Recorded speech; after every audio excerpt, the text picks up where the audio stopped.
Hey everybody, today we're going to be doing something totally dorky, and it's something that I think about in my spare time. And so I wanted to share this with you because I think it's a lot of fun to prank other people in Logic, and Logic really lends itself well to screwing up other people's day. So let's show you my favorite prank to put in place for other people's Logic sessions. So what we're going to do is I just have a piano loaded.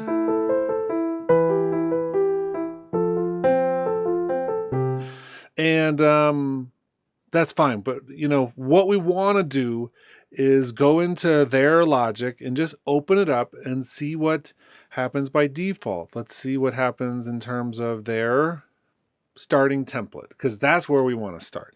Once you have that open, we're going to come into the environment. I know the environment is not everyone's favorite thing, but it's also kind of my favorite thing because we can do what I'm about to show you. I'm going to delete this line, which breaks our physical input into our sequencer. So we're going to add it back in a second, but before that, I want to add a transformer.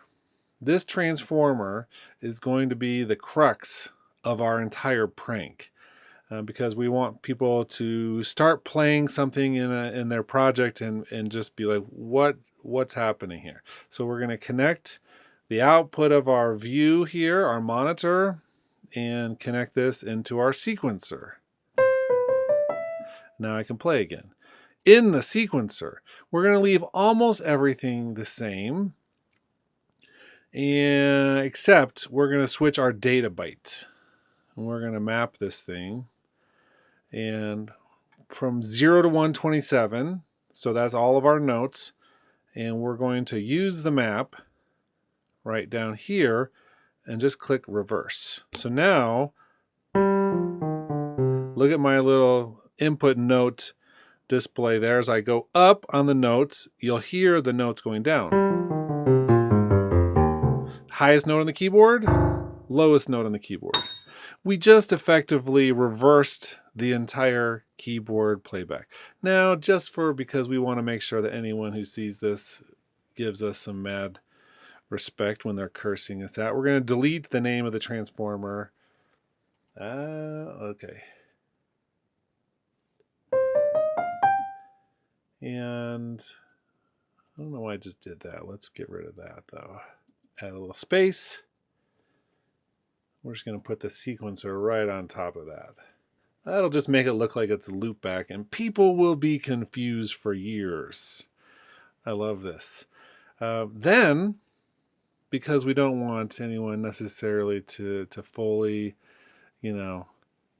find this right away, or that we don't want them to be surprised, we're going to save as template, and whatever the template is that they are using, we'll just call it the same thing. Here's our default. If I spelled that right. There we go. Save. And now we're going to come into our preferences, and under the general tab under project handling, we're going to set the default template to default. Choose. Okay, so now we're just going to say new project, close this one, don't save. And I play up and the notes go down, and I try to play a song.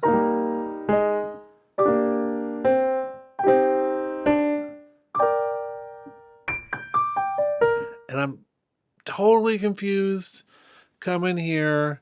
I'm like, I wouldn't even go in here first. I would just be looking at my MIDI keyboard and restarting it and trying to figure things out. I would probably eventually notice that there was a loop around the sequencer input and try to figure out what happened there. But this is a surefire way to teach someone a really valuable lesson about A, letting me use their Logic station, B, how to figure things out in the environment, and C, that I should watch my back in the future for when they try to get me back. But we all know that that's never going to happen. Okay, cool. I hope you enjoyed this little look at how to, teach our friends valuable logic lessons on how to use this. Hope you enjoyed it. Hope you prank your friends, and that you use this newfound power wisely. Talk to you later.